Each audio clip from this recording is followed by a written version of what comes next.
A few logistics. We have volunteers scattered throughout. They all have a volunteer sign on them. So feel free to grab any of them if you need any help, if you have any questions or concerns. We have an amazing jam-packed day for you all. Lots of experts, specialty, community members, organizers, really powerful folks here today. So we want to go ahead and get started. Without further ado, I'm going to go ahead and introduce LDF's Associate Director-Counsel of the NAACP Legal Defense and Educational Fund, Janai Nelson, for our welcome.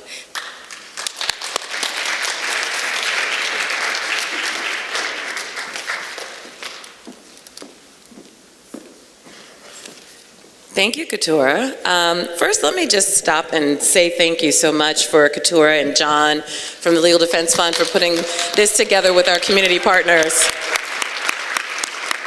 They've worked very hard on this. They also had an event earlier this week, co-sponsored with the Brennan Center, in which we talked about algorithmic bias and other issues concerning data and technology. So they've been hard at work all week, and this really is the event that we've been looking forward to with so much excitement and anticipation, because we are filling a void that we recognize very early on in so many processes here in the city where communities were not being engaged on this vital issue. So I thank you all for being with us this afternoon, and I am going to make a few brief remarks because I know that you really want to get to the heart and core of the issues that we brought you here for today.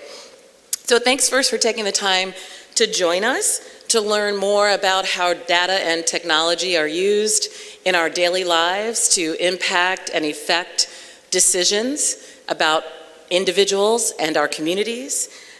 We want to share information with you on this topic, and as you already see, we have a wonderful interactive activity outside where you can learn more, but we also want to hear from you. We want to mine your knowledge about how you see data and technology impacting your lives on a daily basis so that we can work together to arrive at some solutions. So the Legal Defense Fund has been working with many community partners over the course of about 2 years now to really develop our expertise in the area of data and technology, and also to engage with experts in the field, from tech companies to community organizations to other experts, so that we can tackle what seems to be an almost intractable concern together. And I want to be clear that we are not anti-technology, right? We all use data and technology in our daily lives on a regular basis, and we are not Luddites. We don't believe that we should go back to old-fashioned pencil and paper. What we do believe, though, is that we need to be responsible in how we use data, that we need to use it transparently, that we need to use it in ways that don't continue to perpetuate racial bias and racial discrimination. And those are the issues that we want to tackle today. So we titled this event Automating Bias because we want to underscore what we think is the biggest concern and the biggest threat to the use of big data systems. And that is, it can direct outcomes in our lives to reinforce racially biased data to produce racially biased decisions and outcomes. So throughout the day, you'll hear terms like automated decision systems, artificial intelligence, big data, metadata, machine learning, machine teaching, all sorts of terms and terminology that may have been foreign to at least me up until several years ago, algorithmic bias, automated bias, but we're here to decode those terms and those concepts together today and understand how they, in fact, impact our lives.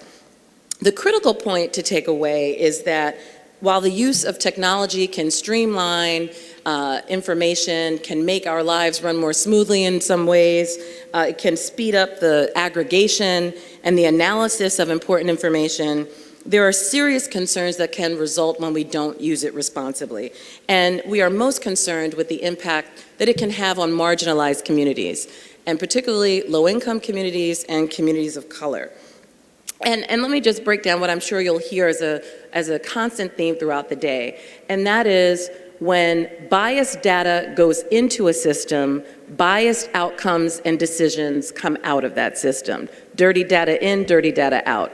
And what our goal is today is to begin to understand how that process works and what we need to demand to make sure that it does not produce those outcomes in our communities that will, as I said, exponentially exacerbate the racism and discrimination that we already experience. And I'm focusing on racism, but I must be clear that what I just said applies to any other ism and any other form of discrimination that exists out there. We are focusing clearly on race at the moment, but for many of us who have so many intersectional identities, we can relate many of these concepts to those as well.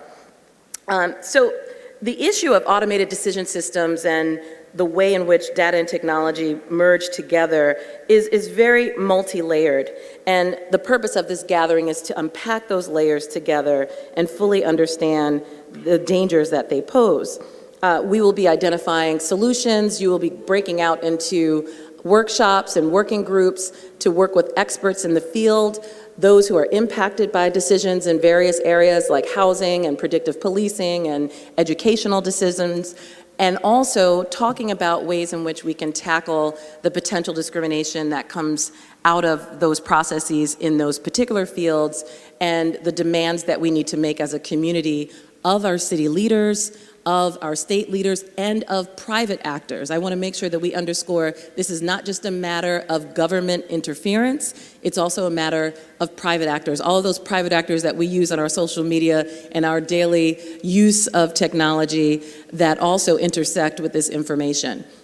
We have been focused a lot on bias in the policing area, in the criminal justice system, but specifically in the policing area, the area of predictive policing, the use of data and technology for risk assessment, and we're going to unpack all of the ways in which data can be used unfairly in those contexts. We are currently pursuing a serious challenge to the use of facial technology and facial recognition technology, and the use of databases to aggregate information and identities to be used against communities of color in this city in particular.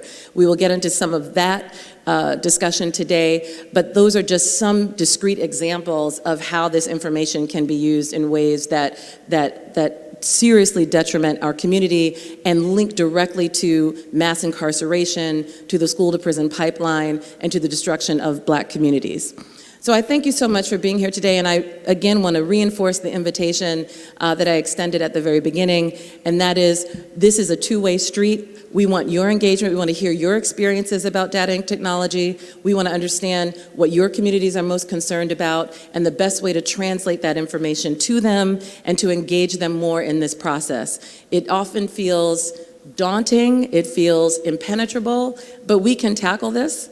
We can definitely find solutions that allow us to hold both private and public actors accountable for the use of our information.